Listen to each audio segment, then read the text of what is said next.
O burburinho na Catedral de Nápoles era um mar de vozes, uma expectativa que se misturava com o cheiro de incenso e a umidade das pedras antigas. Todo ano era assim.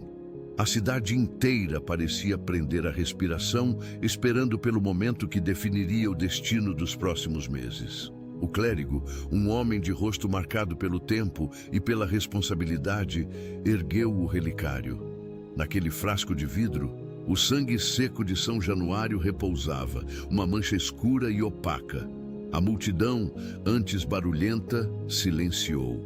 Os olhos de todos estavam fixos no pequeno objeto, desejando, implorando pela mudança que significava esperança. Eu estava ali, no meio daquela massa de gente observando. Não era um fiel fervoroso, mas a tradição, a energia do lugar, sempre me atraíram. Sentia um calafrio na espinha, uma sensação estranha que não tinha a ver com fé, mas com a gravidade do momento. O clérigo balançou o relicário suavemente, depois com mais firmeza. Os segundos se arrastavam, pesados como chumbo.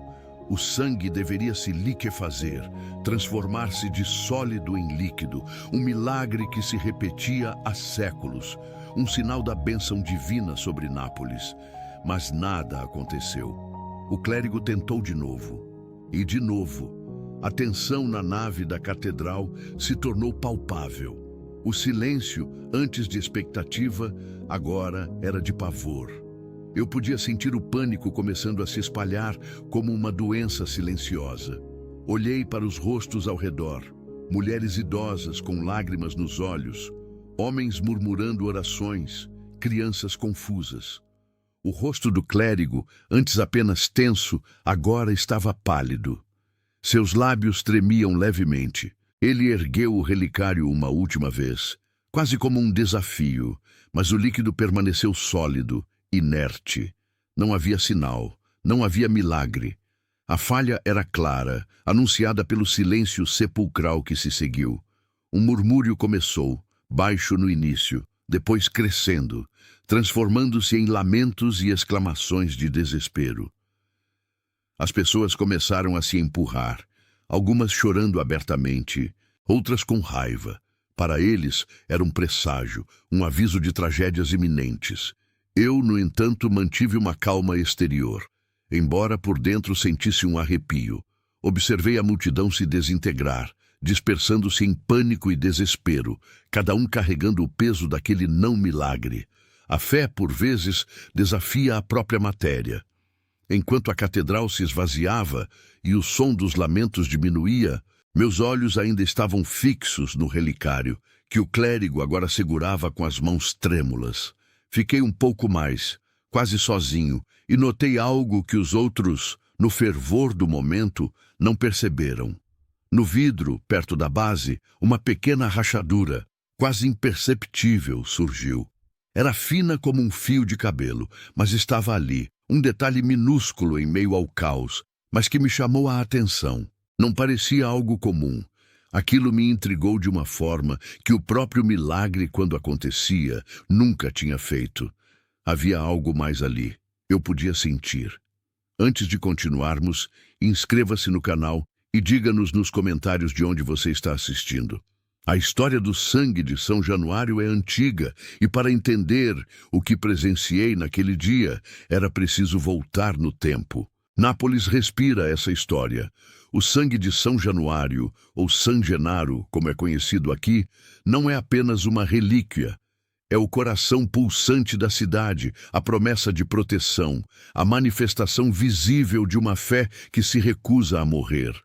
Desde o século XIV, o fenômeno da liquefação é registrado, transformando um mártir do século IV em um símbolo vivo para milhões.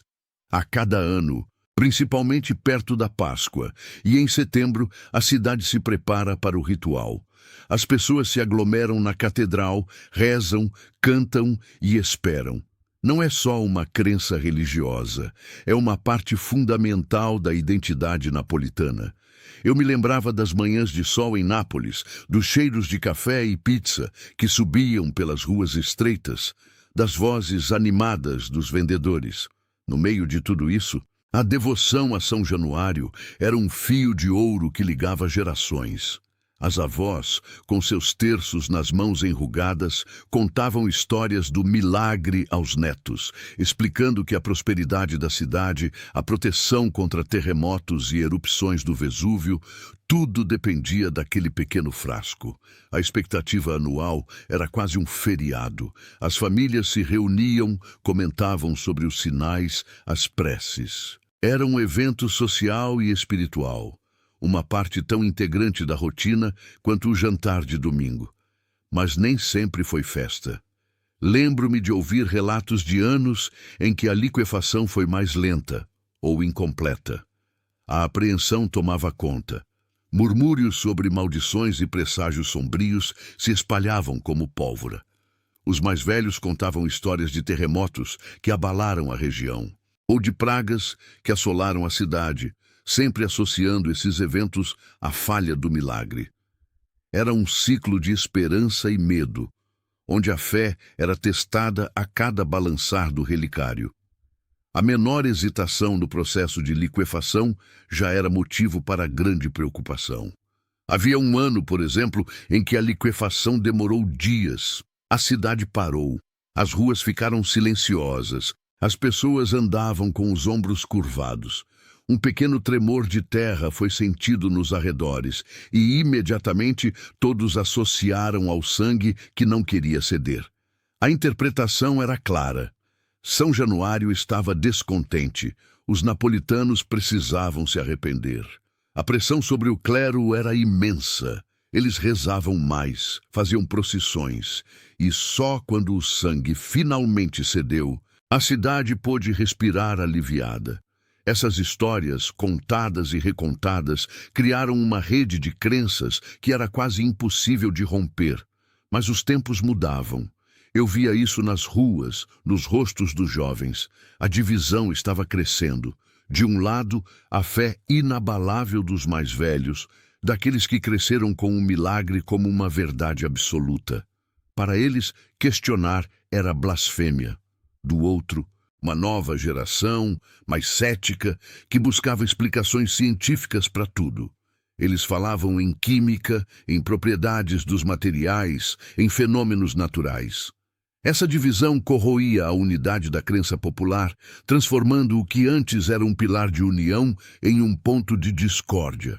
Os jovens, com seus celulares e acesso a informações, questionavam a validade do milagre. Eles liam artigos sobre experimentos científicos que tentavam replicar a liquefação, ou teorias sobre a composição do suposto sangue.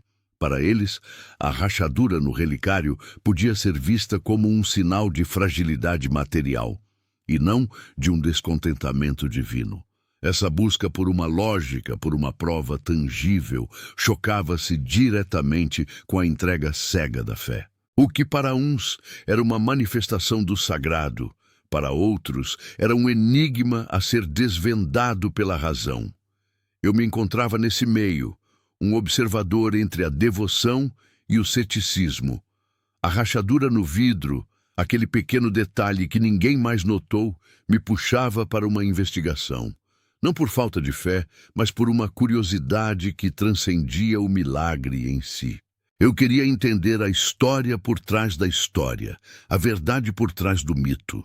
Aquele não milagre tinha me dado uma perspectiva diferente, um convite para olhar além do óbvio. A pequena rachadura no relicário era a minha chave. No dia seguinte, procurei o clérigo. Ele ainda estava abalado, os olhos fundos de preocupação. Quando mencionei a rachadura, ele me olhou com surpresa, como se eu tivesse visto algo que não deveria existir. Perguntei se poderia ter acesso aos registros da catedral, aos diários antigos, a qualquer coisa que falasse sobre o artefato.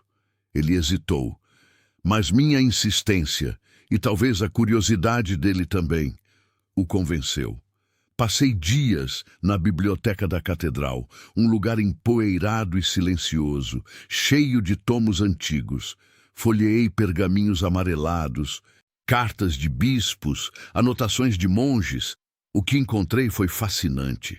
Não havia uma fraude, como os céticos modernos sugeriam, mas uma evolução na compreensão do fenômeno. Em registros do século XVII, encontrei menções a condições ambientais e temperatura do ar, como fatores que auxiliavam a liquefação. Alguns diários mais antigos descreviam rituais que envolviam o aquecimento do relicário com as mãos, ou até mesmo com tochas, antes que o processo fosse considerado milagroso. Descobri que o vidro do relicário, ao longo dos séculos, tinha sofrido microfraturas devido ao manuseio constante, às vibrações das procissões e às variações de temperatura. A rachadura que eu vi não era a primeira. Documentos indicavam reparos e até substituições de partes do vidro. O mais interessante foi a menção a uma substância gelatinosa, descrita como sangue em um documento do século XV, que reagia ao calor e à agitação. Cruzei essas informações com algumas pesquisas científicas recentes que encontrei online. Havia teorias sobre a tixotropia, uma propriedade de alguns géis que os faz liquefazer sob agitação e calor, e solidificar em repouso e frio. Composições químicas como óxidos de ferro hidratados e sais de cloreto poderiam simular a cor e a consistência do sangue e exibir tais propriedades. A manipulação acidental do relicário ao longo dos séculos, o balançar repetido, o calor das mãos dos fiéis e até mesmo o ambiente da catedral poderiam ser os catalisadores para a liquefação. A revelação não foi um choque que destruiu a fé, pelo menos não para mim. Pelo contrário, ela a transformou. O milagre não era menos milagroso por ter uma explicação física.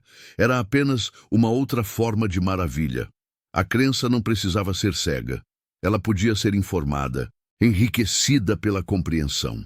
O que para os antigos era a manifestação direta de um santo, para nós podia ser a beleza da química e da física, orquestradas de uma forma que inspirava reverência.